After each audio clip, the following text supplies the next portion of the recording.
Good morning. Yeah. Okay, so I didn't really think I'd get up here. Okay, so I started... Well, that might be why you did. I really wanted to, but I don't know. I'm new to this. I started about 4 months ago. Yeah.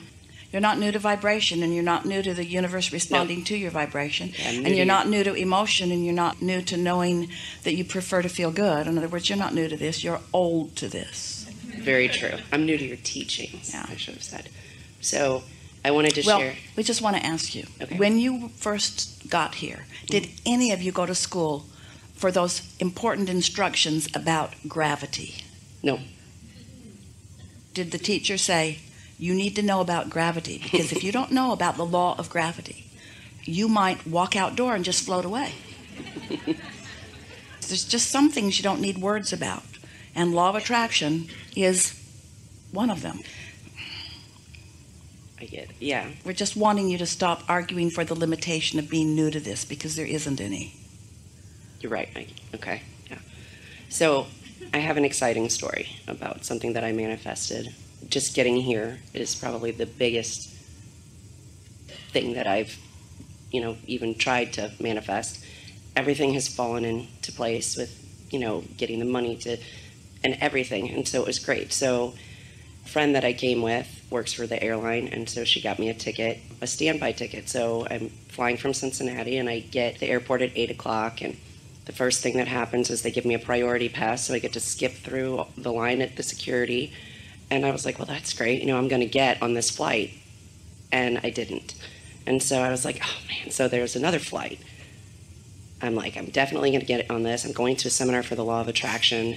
I have to get there. It's going to work, And I didn't get on that flight, the second flight. So I'm like, and she's already getting on her flight from St. Louis. And so I'm like, what am I going to do? Should I rent a car?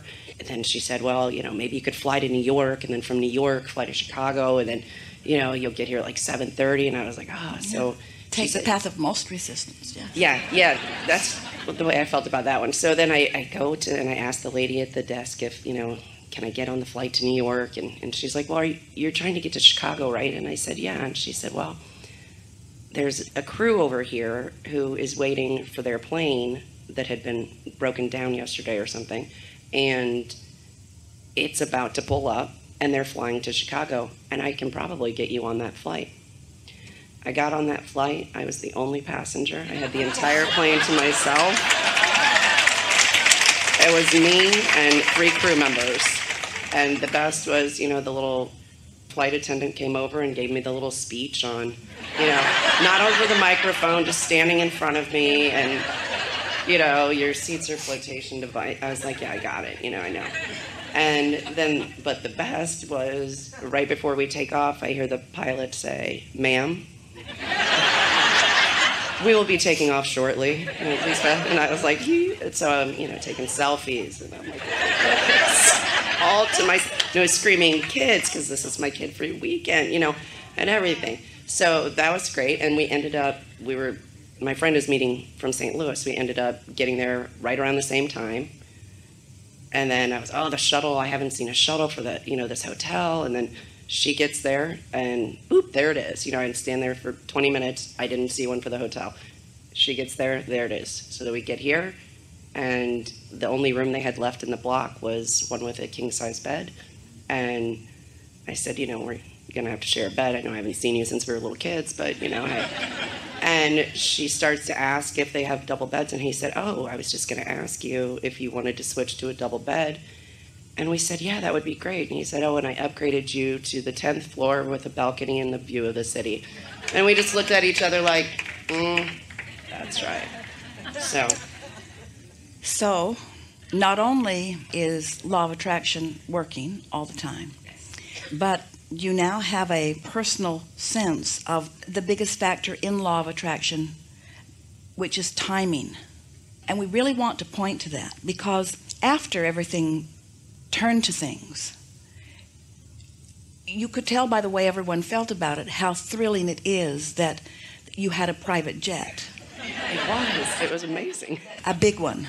Yeah. That brought you here. Yeah. And it was way more exhilarating than if you'd gotten on the first standby or the second standby. So it looked like things weren't working out for you.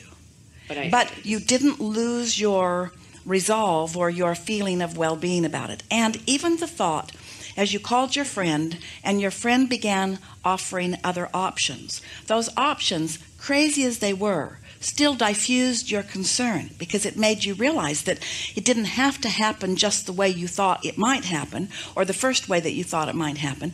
The universe has endless resources and avenues to yield to you what you want. And so it's the timing factor that we really want to call your attention to. The timing, the rendezvousing with it as good as it can be. And we want to say to all of you, hear this, and don't hate us for saying it.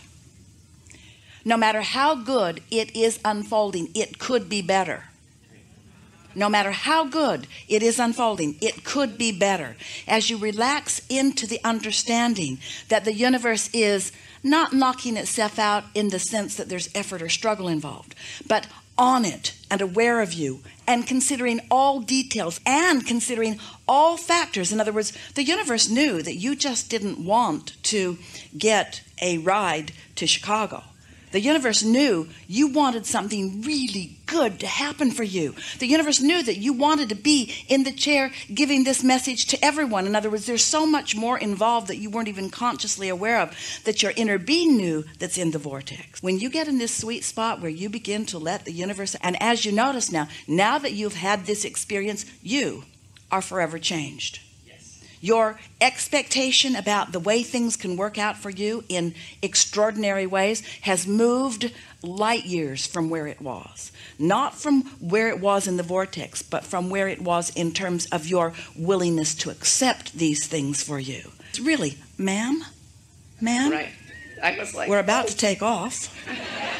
We're about to take off. Yeah, really good. It was exciting. Yeah. So. But I do have a question for you too, okay? Because I came here for this question, and that stuff just helped me, so. Didn't that stuff answer your question? Yes, well, a little bit. That story answered every question in this room. Yeah. And you know what you're about to do? You're about to go back in time to a different vibration than the vibration you now own. No, this is also a good thing. We know, but...